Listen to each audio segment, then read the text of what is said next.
The San Francisco 49ers defeated the Jacksonville Jaguars 30 to 10. They are now 5 and 5 on the season and are currently the 8th seed, which is just one game out of having a wild card spot, right? Here's the thing. Going into this game, I thought Jacksonville would play the 49ers a bit tough, actually. They've been playing good ball over the past few weeks and even got a win over the Buffalo Bills. But as the game went on, I did a little bit of, the research, right? And most of these teams that they play tough don't really have a run game, right? Well, the 49ers sure did have a run game compared to those other teams. Especially if the leading rusher for the 49ers this game was Deebo Samuel. But I'm getting ahead of myself. Let's actually talk about this game, shall we? Let's talk about the offense first, because they were basically the story of this game, right? How can they be consistent, right? Like, I thought there was no way they could replicate the run attempts they had against the Rams, right? They've been perceived to have 42 rushing attempts against the Jaguars, with like 12 of them coming in a 13-minute drive that took almost all of the first quarter. And yes, all they got was a field goal, right? Not really a good thing for your first drive that took 13 minutes, but I forgot who said it. It's probably something that's been repeated, but last time I heard it was from Vrabel, right? Coach of the Year candidate for the Tennessee Titans, right? That any drive that ends in a kick is a good drive, right? So I'm not mad. And here's the thing, it still set the tone. You don't just have a 13-minute drive and just be like, well, look, that wasn't a tone setter, right? If you have a 13-minute drive that was dominant and you got points out of it, it set the tone, right? So I really didn't care how many points they got, right? And with this run game, right, they didn't have Elijah Mitchell. He currently has a finger issue. He has surgery on it. She'll probably return next game, and they will be definitely needing him, right? So you would expect either Jeff Wilson or Trey Sermon to get a lot of snaps, and they did. Jeff got 19, Trey Sermon got 10, right? But they weren't the leading rushers. That would go to Deebo Samuel. In a game he could have easily passed the 1K receiving yard mark, right? Kyle decided to use him as a running back. And you know what? I'm fine with that, right? At the start of the season, people wanted Kyle Shanahan to use his playmakers and get the ball out of Jimmy's hands. And he's been doing that these past few weeks. He got the ball in Deebo's hands and he got 8 carries for 79 yards and a rushing touchdown. So good on him. He's making that money this season. And if you haven't already, vote for him for the Pro Bowl. Alright? Get him his Pro Bowl nod. Speaking of playmakers, both Ayuk and Kittle caught TD passes. This is the first game Kittle has had 3 back-to-back games doing that, and Ayuk is heating up. Alright? Here's the thing. I didn't believe that separation quote that was, going around. But, like, you can actually watch tape and, you can see some problems with Ayuk. And so it's good to see he has fixed those problems, right? So keep on feeding them, Kyle, right? Now let's talk Jimmy, shall we? For the past 3 weeks, his QB rating has been in the 100s, right? I think he's probably one of the only quarterbacks currently to have that streak, right? And he has thrown 2 TDs in 3 straight games, longest streak of his career, right? Pretty good football from Jimmy Garoppolo. Yet, 49ers still have a problem with this. The reason they have a problem with this is, they want Lance to start, right? You know the saying by now. They rather lose with Trey than win with Jimmy, right? And here's the thing. I don't understand how you can be a fan of this team, part of the 49ers faithful, right? And have this opinion, right? Like, here's the thing. Start of the year, when we, had that losing streak. Completely understandable, right? Completely. I understand when you said that back then If you were to say that back then, start Lance. Fully understand that. But here's the thing about it. They are currently in the wildcard hunt, right? And starting a rookie QB right now does not make that easier. Like, this team has had 4 winning seasons since 2003. And you want to start the rookie QB because you don't like Jimmy Garoppolo. You don't want another winning season right now. You rather develop Trey Lance, right? I don't understand that opinion right now. And also, let's think of this like we are Kyle Shanahan himself, right?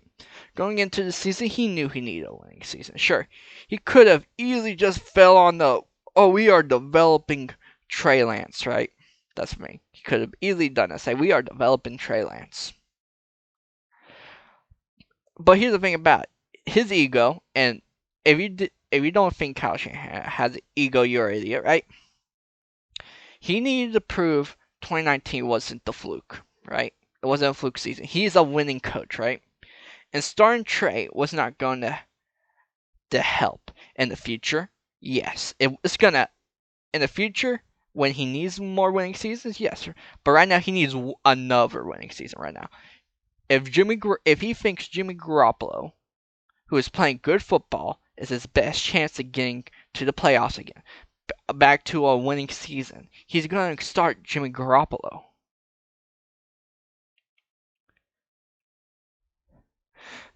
Sorry about that, right? It's just I get irritated by these Jimmy Garoppolo takes, right? Like, you can't be satisfied with winning. I don't understand that. Anyway, let's just let's actually talk about Kyle, right? Because there were some things I was a bit interested with him, right? Well, first, like after the Jacksonville game, there was this video of him talking to talking to the team, and he's basically saying, this is the standard. We need to improve, right? And yeah, that's what I want to see from Kyle, right? A famous quote from Bill Walsh is that champions act like champions before they are champions, right? And I think that his message to his team is that these wins should be the standard, right? Dominant running performances with playmakers making plays, right? This is what should be expected from this team to control their own destiny. And that they also need to keep growing on these wins, right? Keep it being the standard, right? Because here's the thing about it. They still have so many more games left on their schedule. A very tough schedule, mind you, right? They have to keep winning till Seattle, basically. It's what I heard. It's what I heard, right? But Seattle's currently in a bit of a mess, so maybe that Seattle game really doesn't matter, right? It may matter in NFC standings if somehow Russell Wilson regains his mojo, right? But honestly, I don't know what's going on in Seattle right now. And so, does he need to be better, right?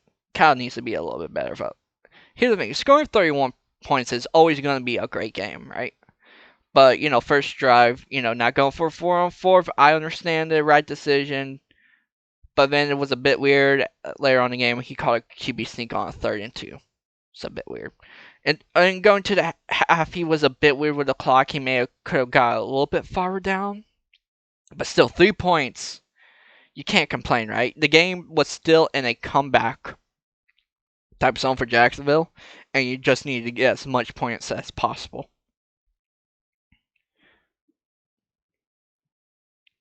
And let's talk about the defense. There really isn't much to talk about this defense, right? It was a very good game, mind you, right? But they did what they should against a team that just drafted number 1 overall. Arden Key got himself a sack. This is his in 3 straight games with a sack, right? In his previous 44 games, he's only had 3 sacks. So good on 49ers for keeping Arden Key, right? Also, Bosa had himself another good day. He hit his 10 sack mark, right? And is fully back from an ACL tear, which is just amazing medicine. But I will say it's funny now, how Bosa's getting held by these linemen now. They're basically like choking him now, right? So weird, you know. Like they're doing that. Well, I just see, like this. It's just so weird. Also, Ambry Thomas and Deebo got play at when the game was way out of hand. No comeback was able to get. Jacksonville was able to get.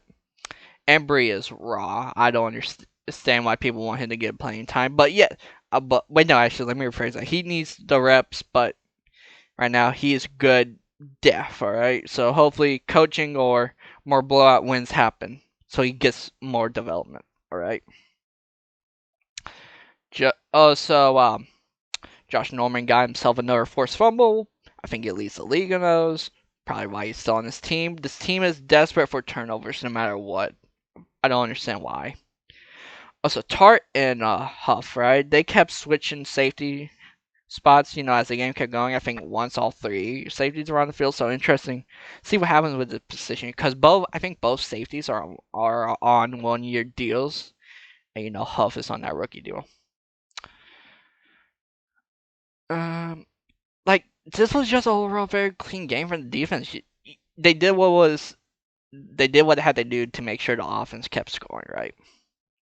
So, next game is against Minnesota Vikings, a team that just beat Green Bay by last second field goal. Very weird sentence to say when you know about the Minnesota Vikings. If they win this, better chance of getting that wild card spot. I think actually if they win this, they get into a wild card spot. But as the season goes on, wins and losses keep piling up for teams, right? It matters when it comes to wild card spots, right? So yeah, playoff-esque football comes early to Levi's this year. I expect this game to be close because what I just said, playoff implications. Teams are fighting for wildcard spots. Because here's the thing, I don't think Minnesota can win the North, and honestly, and 49ers are not winning the West this year. So best to just be the third NFC team to be in the wild card. Because it's either gonna be Arizona wins the division or the Rams win the division, and then one of them is the wild card spot, and then hopefully the 49ers are the other one, right? I just hope for this game the 49ers just keep looking like the 49ers, right? Keep running, don't rely on Jimmy Garoppolo until you need them to, right? If this game somehow turns into a shootout, I don't know what my heart would do, right? Cardiac 49ers. I already got cardiac Warriors, so. And heck, we may even see. We may this is actually probably a good game for Lance, right? Need some explosiveness to how you need that Joker card, right? And Lance will be it if Kyle feels that way. So next game, get the popcorn ready. But that will be it for today. I hope you guys enjoyed this video. If you did, like and subscribe. If you haven't already, let's grow this channel, shall we? And also, if you haven't already, follow me on Twitter. If you know one thing, right? And I should be having another video out soon before the Vikings recap. Hopefully, if I remember to release it and record and do the process for it. But anyway, see you guys next video.